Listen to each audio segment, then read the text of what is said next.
Student चाहे प्राथमिक कक्षा का हो या कंपटीशन की तैयारी करने वाला अभ्यर्थी, परीक्षा का नाम सुनते ही सभी के मन में एक भय पैदा हो जाता है।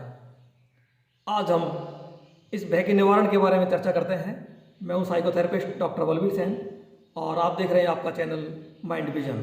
जो भी साइकोलॉजिस्ट और साइकाइट्रिस्ट इस वीडियो को देख रहे हैं उनके विचार और सुझाव आमंत्रित हैं, क्योंकि एग्ज़ाम फोबिया या परीक्षा के भय के कारण जब आप परीक्षा में बैठते हैं तो उस समय ऐसा लगता है कि माइंड से सारे डाटा डिलीट हो गए हैं और अब मुझे कुछ भी याद नहीं है।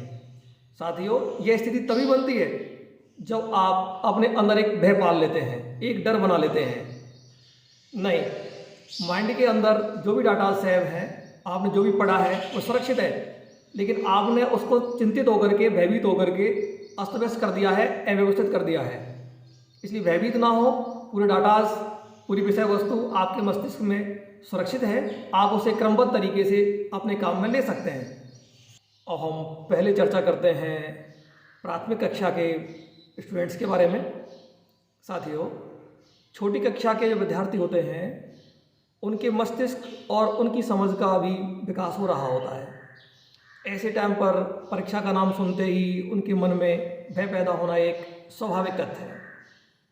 ऐसी स्थिति में सबसे ज़्यादा जिम्मेदारी उनके अभिभावकों की बनती है कि वो बालक के मन में भय पैदा नहीं होने दें, उनका भरपूर सहयोग करते रहें।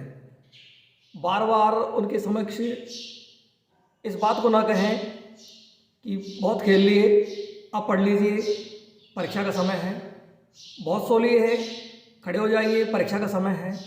बार बार इस शब्द का प्रयोग ना करें। इससे बालक के मन में एक भय पैदा होता है कि परीक्षा क्या है। नहीं, बालक के मन पर बिल्कुल दबाव नहीं बनाएं, क्योंकि दबाव कभी किसी चीज़ का विस्तार नहीं होने देता, विस्तार को दबाए रखता है, विस्तार को अवरुद्ध करता है। इसलिए विद्यार्थी पर दबाव नहीं बनाकर उसका सहयोग करें। परीक्षा के समय पर बालक का भरपूर मनोरंजन करें, उसके साथ खेलें, उसके साथ वार्तालाप करें, बातचीत करें और शिक्षण में उसका सहयोग करें, क्योंकि ऐसे समय पर जब बालक अकेलापन महसूस करता है तो उसके मन में भय पैदा होना एक स्वाभाविक तथ्य है। इसलिए बालक का सहयोग करें, उसका मनोरंजन करते रहें।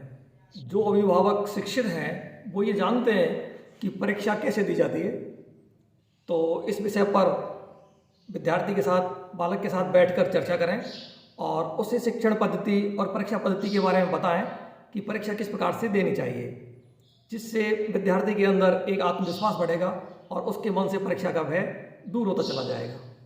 अब हम चर्चा करते हैं उच्च कक्षा के विद्यार्थी और कंपटीशन की तैयारी कर रहे अभ्यर्थियों के बारे में। साथियों, इस उम्र तक बालक की सोच विकसित हो चुकी होती है, मस्तिष्क का विकास पूर्ण हो चुका होता है, वह अपने निर्णय स्वयं लेने में सक्षम हो चुका होता है। ऐसी स्थिति में परीक्षा का नाम सुनकर के भयभीत होना भी एक स्वाभाविक तथ्य है। साथियों, ऐसे समय पर सबसे इम्पोर्टेंट फैक्टर है सेल्फ कॉन्फिडेंस बनाए रखना, और दूसरा है अपनी तुलना किसी दूसरे साथी से नहीं करना।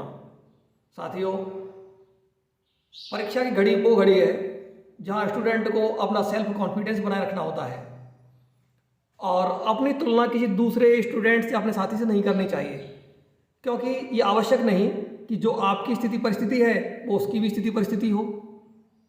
इसलिए ये नहीं सोचें कि अपने साथ वाले की स्टडी ज़्यादा अच्छी है, उसके नंबर हमसे ज़्यादा आएंगे, उसका परिणाम अच्छा होगा। नहीं, ये आवश्यक नहीं है। इसलिए अपना आत्मविश्वास बनाए रखें और किसी से तुलना नहीं करते हुए अपना अध्ययन बिल्कुल लगातार बनाए रखें। अपना रिजल्ट क्या होगा और रिजल्ट का भी रिजल्ट क्या होगा, यह सोचकर पहले से ही भयभीत ना हो, क्योंकि रिजल्ट केवल आपकी स्टडी पर ही निर्भर नहीं है, उसके लिए और भी कई फैक्टर्स होते हैं। इसलिए रिजल्ट की चिंता ना करते हुए जितनी अपनी योग्यता है, जितनी अपनी क्षमता है, उसके अनुसार अपनी स्टडी करते रहें और आत्मविश्वास बनाए रखें कि जो होगा अच्छा होगा, आपकी स्टडी और आपकी मेहनत के अनुकूल ही होगा। इसलिए परीक्षा से भयभीत ना हो। इस प्रकार अभिभावकों के सहयोग और सेल्फ कॉन्फिडेंस और किसी से तुलना नहीं करते हुए अपनी योग्यता अनुसार बिना रिजल्ट की चिंता किए हुए स्टडी को बनाए रखें। परीक्षा का भय अपने आप कम हो जाएगा और फिर भी परेशानी रहे तो माइंड डिवीजन के द्वार आपके लिए खुले हुए हैं।